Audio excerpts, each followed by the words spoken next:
Oke, sekarang siapin posisi ternyaman lo. Mau sambil rebahan, duduk di pojokan kamar, atau sambil ngopi juga boleh. Tapi saran gue, jangan dengerin sendirian, apalagi malam-malam. Karena cerita kali ini bisa bikin lo mikir 2 kali sebelum mutusin buat ngontrak rumah murah yang kebetulan kosong terus.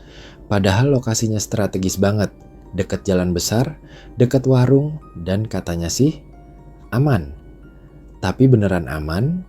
Karena kadang sesuatu yang terlalu murah dan terlalu gampang itu nggak datang tanpa alasan. Terutama di kota padat kayak Bekasi, yang dari luar kelihatannya cuma penuh sama jalan rusak, macet, dan panas menyengat. Tapi di balik semua itu, Bekasi nyimpen banyak banget spot-spot yang bikin bulu kuduk lo berdiri. Yap, Bekasi. Kota satelit yang katanya nggak ada apa-apanya, tapi ternyata jadi salah satu sarang tempat-tempat angker paling underrated se-Jawa Barat. Bukan di tempat terpencil atau hutan-hutan tua kayak di film horor. Justru sebaliknya, banyak cerita menyeramkan itu datang dari area perumahan biasa, kompleks kos-kosan, dan kontrakan harian yang kelihatannya biasa aja. Justru karena terlalu biasa, itulah yang bikin ngeri. Nah, cerita yang mau gue bawain kali ini berasal dari salah satu kontrakan di pinggiran Bekasi. Rumahnya nggak besar, 1 lantai doang. Kalau dari luar kelihatan kayak rumah biasa, catnya warna putih, tapi udah mulai kusam, udah nggak cerah lagi. Mungkin karena udah lama nggak dicat ulang. Halaman depannya sempit, cukup buat parkir motor 1-2 biji. Tapi yang bikin beda, ada 1 pohon kamboja tinggi menjulang di pojok halaman, deket tembok. Dan lu tahu sendiri kan, kalau pohon kamboja udah nongol di halaman rumah, biasanya aroma mistisnya langsung nempel. Bangunan kontrakan ini berbentuk huruf L. Di ujung L itu ada kamar yang katanya paling ujung dan paling sunyi. Banyak yang bilang, kamar itu selalu jadi sumber gangguan pertama. Tapi anehnya, tiap kali ada yang pindah, kamar itu selalu dikunci rapat sama pemilik rumah. Katanya lagi direnovasi, tapi dari luar, kaca jendelanya udah pecah sebagian dan ditutupin kardus bekas mie instan. Dinding luarnya penuh tambalan semen yang udah mengelupas. Udah kayak rumah tua yang ditinggalin puluhan tahun. Dan lu tahu apa yang paling aneh? Rumah ini udah berkali-kali ditawarin lewat forum online, aplikasi properti, bahkan dari mulut ke mulut.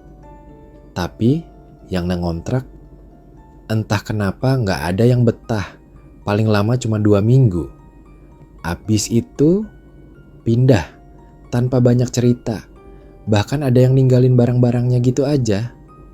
Gak dibawa, kayak orang buru-buru kabur. Gue pun awalnya mikir, mungkin ya karena bocor, listriknya sering konslet, atau lingkungan yang berisik. Tapi pas lo dengar sendiri kisah dari salah satu mantan penghuni yang sempat tinggal di situ selama 10 hari, lo bakal ngerti. Kadang, harga murah bukan cuma soal kondisi rumah, tapi soal siapa yang tinggal bareng lo di dalamnya.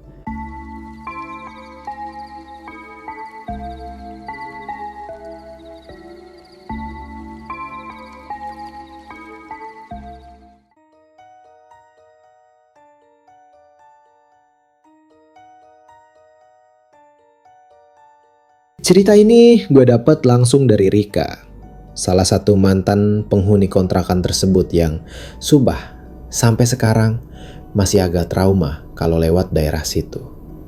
Jadi ceritanya waktu itu dia baru aja dapat kerjaan baru di Bekasi. Masih fresh graduate, jomblo dan ya dana pas-pasan.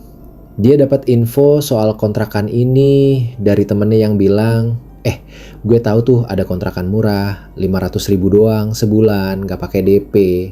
Listrik udah token, air juga udah nyala, lokasi deket jalan raya tapi gak terlalu rame. Cocok buat lo yang kerja sendiri. Awalnya Rika sempet ragu, soalnya harga segitu tuh udah gak masuk akal. Apalagi di daerah strategis. Tapi karena dia emang lagi butuh banget tempat tinggal dan nginep terus di kosan temen juga gak enak, akhirnya dia mutusin buat lihat-lihat dulu. Pas sampai, kesan pertamanya tuh aneh. Dari luar sih rumahnya kayak rumah biasa, kecil, agak masuk gang, cat temboknya putih tapi udah kusam dan mengelupas di beberapa bagian. Ada halaman kecil dengan pot-pot tanaman yang kayaknya udah mati dan satu pohon besar berdiri menjulang di pojok halaman. Pohon itu aneh banget. Rika bahkan gak yakin itu pohon apa.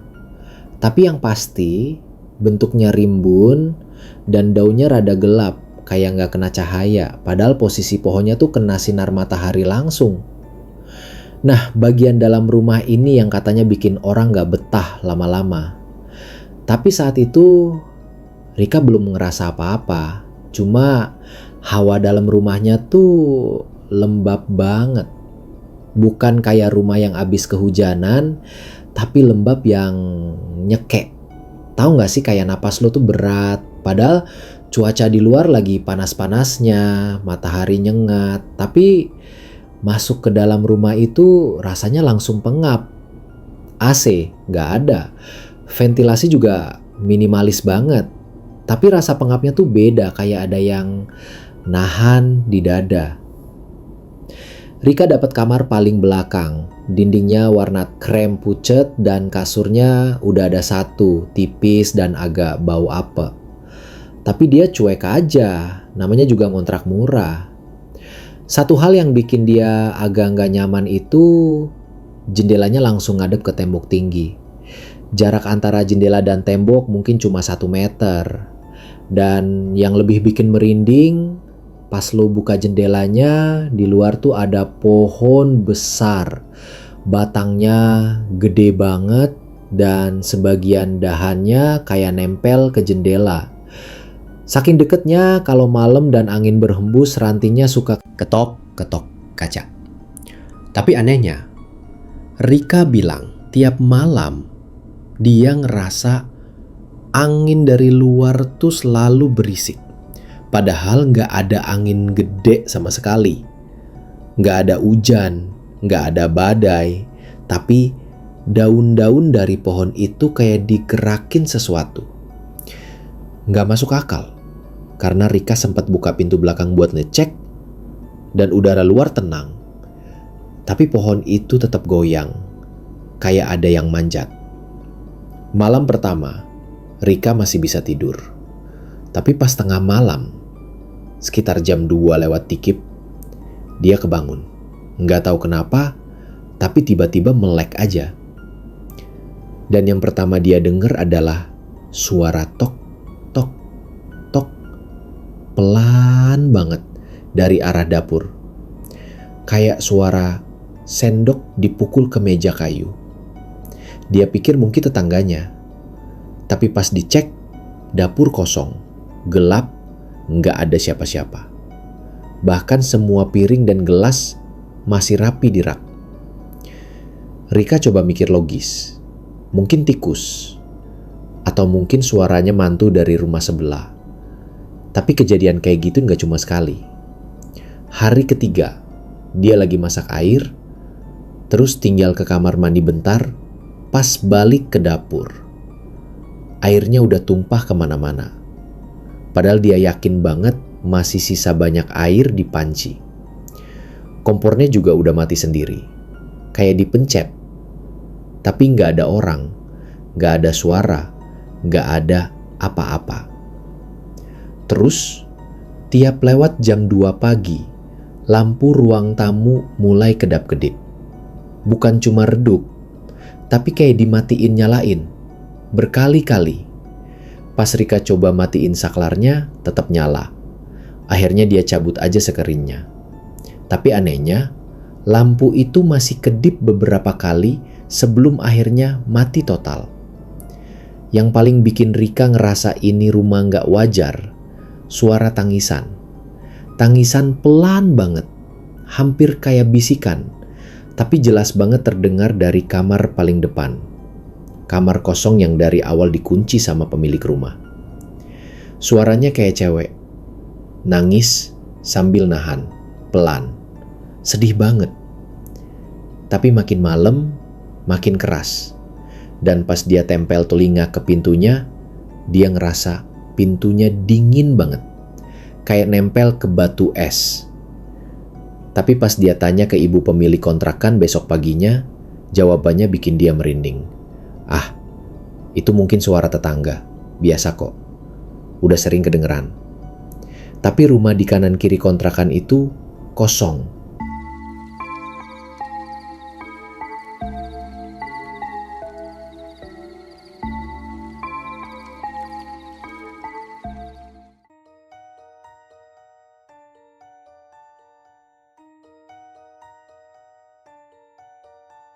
Rika mulai curiga. Semua kejadian-kejadian aneh yang dia alami di kontrakan itu, dari suara ketukan, tangisan malam-malam, sampai lampu yang kedap-kedip sendiri, nggak bisa lagi dia anggap halusinasi. Dia orangnya rasional, skeptis, tapi makin hari makin kerasa. Rumah itu kayak punya energi yang nggak beres. Beda. Akhirnya, pas sore hari, Rika iseng jalan keluar buat buang sampah dan sekalian nyari angin segar. Pas dia berdiri di depan kontrakan, matanya nyari-nyari, siapa tahu ada tetangga yang bisa dia ajak ngobrol. Tapi anehnya, rumah-rumah di kanan kiri kontrakan itu kayak sepi. Pintu ketutup rapet, tirai jendela ditutup semua. Nggak ada suara TV atau orang ngobrol. Kayak rumah-rumah itu cuma bangunan kosong tanpa kehidupan. Tapi akhirnya, dia ngelihat satu ibu-ibu yang lagi duduk di bangku kayu depan rumah sebelah. Ibu itu pakai daster batik, rambut dicepol, sambil ngipasin diri pakai kertas lipat. Rika nyamperin, nyapa, dan nanya. Awalnya basa-basi aja soal lingkungan. Tapi begitu dia bilang soal kontrakan tempat dia tinggal, si ibu langsung diem. Kipasannya berhenti. Pandangannya kosong. Hening selama beberapa detik. Rika agak nggak enak hati, tapi tiba-tiba si ibu masuk ke dalam rumahnya. Rika mau pamit, tapi nggak lama kemudian si ibu keluar lagi, bawa 2 gelas teh manis. Dia taruh satu di depan Rika, duduk, dan baru ngomong dengan suara pelan banget, hampir kayak bisik-bisik, tapi nadanya serius banget. Yang ngontrak sebelum kamu juga nggak lama tinggalnya. Ada yang cuma seminggu. Ada yang baru 2 hari udah kabur, katanya sambil lirih. Rika otomatis nelen ludah. Kabur kenapa, Bu? Si ibu diam sebentar, matanya gak berani natap langsung ke Rika. Katanya, tiap malam ada yang datang. Pocong, berdiri di jendela, ngetuk-ngetuk sambil ngeliatin ke dalam kamar. Dada Rika langsung sesek napas, merinding dari kepala sampai kaki. Tangannya otomatis megang gelas teh yang mulai berembun. Dia ngerasa pengalamannya selama ini belum separah itu. Tapi kalimat si ibu terus terngiang di telinganya. Pocong. Ngetuk-ngetuk sambil ngeliatin. Rika pikir itu cuma cerita buat nakut-nakutin aja. Tapi malam itu juga semua berubah. Sekitar jam 11 malam Rika lagi rebahan di kasur. Dia scroll TikTok sambil pakai headset satu lagi dilepas. Lagunya lagi lagu-lagu galau yang biasanya bikin ngantuk. Suasana di kamarnya remang, cuman lampu belajar kecil yang nyala di pojok meja. Angin dari luar kayak biasa, berisik, ranting pohon ketok-ketok jendela. Tapi ada suara yang beda. Duk, duk, duk. Awalnya pelan, kayak suara jari ngetuk kaca. Rika kira itu suara dari video yang dia tonton, tapi pas dia pause, suara ketukannya tetap ada. Duk, duk, duk. Sekarang lebih keras, lebih berat. Bukan suara ranting. Ini suara tangan. Suara ngetuk jendela dari luar. Rika langsung duduk, jantungnya mulai deg-degan. Dia ngerasa punggungnya dingin banget dan bulu kuduk di lehernya berdiri. Perlahan dia nengok ke arah jendela kamarnya. Tirainya masih nutup. Tapi bayangan di balik tirai itu mulai kelihatan samar. Ada sesuatu di luar. Sesuatu yang tinggi, besar, putih. Rika nahan napas. Perlahan tangannya gemeteran waktu dia coba tarik tirai sedikit. Cuman ngintip dikit aja. Tapi detik itu juga dia nyesel. Apa yang dia lihat gak bisa dia jelasin dengan kata-kata. Ada sosok berdiri pas banget di balik jendela. Putih, tinggi, bentuknya kayak guling, tapi gede. Dibungkus kain kafan kusam. Kainnya kotor, kayak bekas tanah dan darah kering. Tapi yang paling bikin Rika hampir teriak adalah mukanya. Wajah pucat, mata besar melotot, hitam legam, ngeliatin langsung ke arah dalam kamar. Kayak udah berdiri lama di situ. Nggak gerak, nggak ngomong, cuma ngeliat. Dan tiba-tiba, duk, duk, duk. 3 ketukan keras banget, bikin kaca jendela hampir getar. Rika langsung jatuh mundur dari kasur, lari keluar kamar sambil bawa handphone. Dia nggak pakai sandal, nggak mikir apa-apa. Dia buka pintu depan dan lari keluar rumah.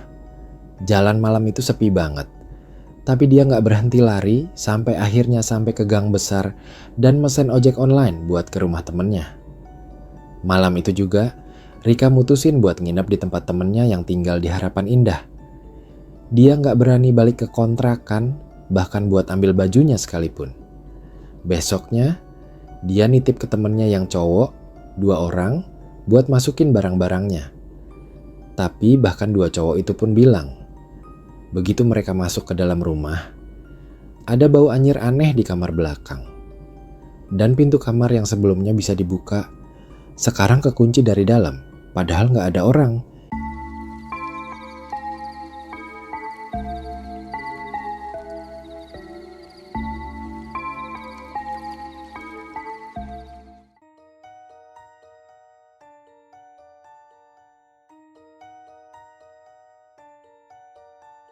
Besok paginya, Rika akhirnya balik lagi ke kontrakan itu.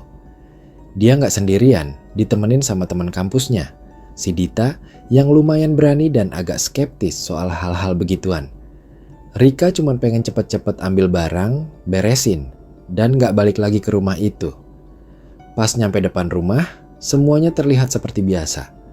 Nggak ada tanda-tanda kerusakan, nggak ada bekas dibobol maling, dan pintu depan masih kekunci seperti terakhir dia tinggalin. Tapi begitu masuk ke kamar belakang, kamarnya sendiri, semua berubah. Kamar itu acak-acakan. Sprei kebuka, bantal jatuh ke lantai, lemari kebuka sedikit. Tapi yang paling bikin aneh, gembok pintu masih dalam keadaan terkunci dari luar. Jadi siapapun yang ngacak-ngacak kamar itu, mustahil bisa masuk tanpa ngerusak pintu. Dan nggak ada tanda-tanda maling. Dompet dan laptop Rika masih ada, nggak hilang apa-apa. Awalnya Rika mikir mungkin tikus atau binatang lain. Tapi begitu dia melangkah masuk dan lihat lantai kamar, napasnya langsung tertahan. Ada bekas tanah, tapi bukan sembarang tanah. Tanah itu basah, warnanya gelap kayak tanah kuburan abis hujan. Dan yang lebih bikin ngeri, bentuk bekas injakannya aneh. Bekasnya lonjong, bukan bentuk telapak kaki manusia. Nggak ada jari-jari, cuma bentuk panjang oval, kayak sesuatu yang ngelompat atau ngeser ke lantai. Dan jejak itu cuma satu arah, nggak bolak-balik. Dari ujung pintu, berjejer lurus ke arah tempat tidurnya. Rika langsung mundur.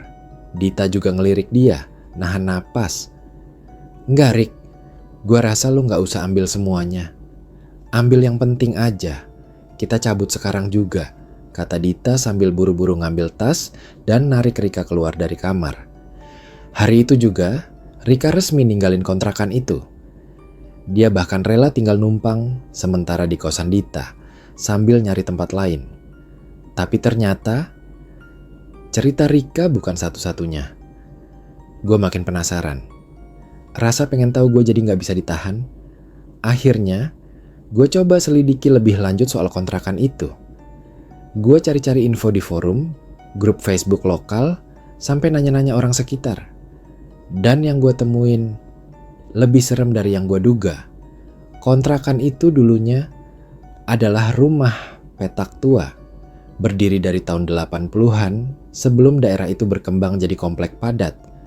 Dan ternyata rumah itu dulu ditempati sama seorang dukun tua. Namanya nggak pernah disebut, tapi orang-orang manggil dia Abah. Abah ini dikenal misterius, dia jarang banget keluar rumah. Bahkan, tetangga-tetangga zaman dulu bilang, kalau malam suka kecium bau dupa dari rumahnya. Ada juga yang ngaku sering dengar suara orang ngaji, tapi dengan nada aneh.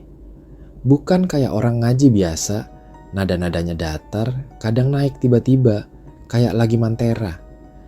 Banyak warga sekitar bilang, Abah ini sering didatengin orang malam-malam. Ada yang naik motor, ada yang pakai mobil gelap. Mereka cuma masuk dan keluar sejam kemudian. Gak pernah ada yang tahu ngapain. Tapi suatu hari, rumah itu mendadak sepi. Beberapa hari gak ada aktivitas. Sampai akhirnya warga curiga. Dan pas mereka masuk, Abah ditemukan meninggal di pojokan kamar belakang. Tubuhnya udah agak membiru, posisinya duduk nyandar di dinding. Matanya melotot dan tangan kirinya masih megang botol kecil berisi minyak berwarna hitam. Di sebelahnya ada dupa yang udah habis terbakar. Habis itu, rumah itu kosong. Bertahun-tahun, bahkan warga sekitar pun ogah lewat depan rumah itu malam-malam. Tapi karena lahannya strategis, suatu waktu rumah itu direnovasi sama pengembang lokal. Dibagi jadi beberapa pintu kontrakan. Dan dari situlah gangguan mulai bermunculan. Cerita Rika ternyata cuma satu dari banyak kejadian lain yang gak pernah masuk berita. Ada sopir ojek online yang malam-malam nekat numpang nginep di salah satu kamar karena kehujanan dan orderan sepi. Besoknya, dia demam tinggi, badannya panas dingin, dan yang lebih parah, dia ngomong sendiri terus-terusan, nyebut nama Abah, Abah, Abah, sambil ngelus dada. Terus ada juga pasangan muda, suami istri, yang katanya ngelihat sosok bayi di bedong melayang di atas pintu kamar mereka. Si istri sampai kesurupan pas malam ketiga, nyaris nabrak dinding kamar sambil nangis jerit-jerit minta keluarin bayi dari perutnya, padahal dia belum hamil. Puncaknya, tahun 2021, rumah itu viral di salah satu forum horor online. Ada netizen yang nekat bikin video di depan rumah itu jam 3 pagi. Dalam videonya, terdengar suara ketawa pelan. Dan ada sosok putih berdiri di balik pohon Kamboja. Setelah itu, rumah itu makin jarang disewain. Bahkan kabarnya sekarang udah dibiarin kosong. Tapi warga sekitar bilang, setiap malam Jumat Kliwon, selalu ada suara pintu terbanting keras dari dalam rumah. Sampai sekarang, belum ada yang berani ngontrak lebih dari 2 minggu. Dan rumah itu dapat julukan kontrakan pocong Bekasi. Jadi buat kalian yang lagi nyari tempat tinggal murah, jangan cuma niat harga, tanyain juga sejarah rumahnya. Karena bisa jadi, lo bukan satu-satunya penghuni di sana. Dan kalau kalian punya cerita kayak gini, entah itu rumah angker, kontrakan serem, atau tempat tinggal yang bermasalah, langsung aja kirim ceritanya ke email yang ada di deskripsi. Cerita kalian bakal gue bacain di video-video berikutnya. Jangan lupa untuk like video ini, subscribe channel ini, dan nyalain loncengnya biar gak ketinggalan video horor lokal, kisah nyata mistis, dan cerita-cerita supranatural paling seram dari berbagai penjuru Indonesia.